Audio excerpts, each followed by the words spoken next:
on Mega Grace Hour. Yes, indeed, our verse of the day every morning before you start your day. Since the verse to start the day.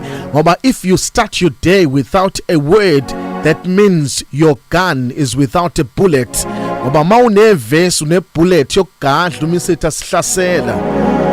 if you don't have a verse, that means your gun does not have a bullet and you are not safe. Start your day with a word. And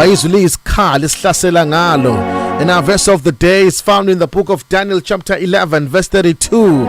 Kepha abantu abamazi uNkulunkulu wabo bayakuba namandla. Abantu abazi uNkulunkulu wabo bayakuba namandla. This is our verse of the day. If udinga amandla, know your God.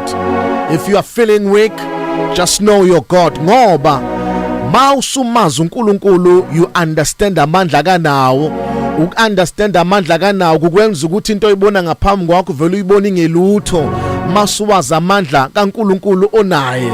But the moment you know him, abantu abamazi uNkulunkulu babona ngokuthi noma kufika isimo esithusayo bengasabi bengatatazeli. Why? They know they are God. Ngesikhathi uDavide efika elethela abafowabo ukudla empini, abafowabo ngoba babengamazi uNkulunkulu wabo babesaba mabebona uGoliath ebathuka ngenhlamba bevele beyocasha besabe. Kodwa kwafika umfana omncane owazi uNkulunkulu wakhe wathi noma ethuka uGoliath, but he had no fear. Why? Because he knew his God. Wamazi uNkulunkulu wakhe, ingakho akazange atatazela, akazange asabe. Kunalokho wavele wabuza ukuthi kuyokwenziwani ngomuntu oyobulala lo mfilisti ongasokile othuka impi kaNkulunkulu na? Ngoba wazi uNkulunkulu wakhe. Abantu abamazi uNkulunkulu wabo bayakuba namandla. Umuntu owazi uNkulunkulu wakhe umbona ngokuthi engatatazeli, engasabi. Into emenze engasabi ngoba wazi amandla kaNkulunkulu wakhe. Daniel batshela ukuthi abangakhuleki kuNkulunkulu wabo kodwa bakhuleke esithixweni. Bathi ngeke ukubone lokho, thina sazi uNkulunkulu onamandla, sizazi ithixo.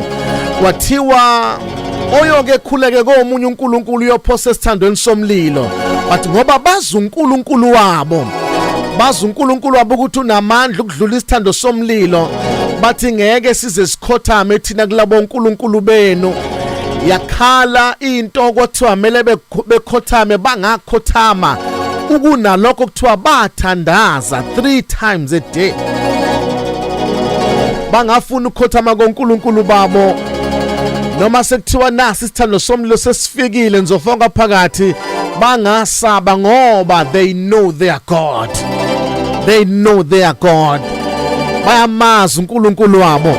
Abantu abazi uNkulunkulu wabo abasatshiswa noma intoni nje, for they understand and they have a revelation about their God. Bayamazi ukuthi how big and how great is their God. Ngakho we do not fear ngoba siyamazi uNkulunkulu namandla kanawo. Abantu abamazi uNkulunkulu wabo bayakuba namandla. Mawusesimeni njengamanje siqeda amandla, just try to know and understand, ufunde ngoNkulunkulu wakho, ukwazi ngaye kukunikeza amandla. Abamazi uNkulunkulu bayakuba namandla. Share with us your verse on our Facebook page Mega Grace on Vuma FM. Usitshela iverse ovuka ngalo namhlanje ekuseni ku Vuma FM, Mega Grace on Vuma FM. That's our page.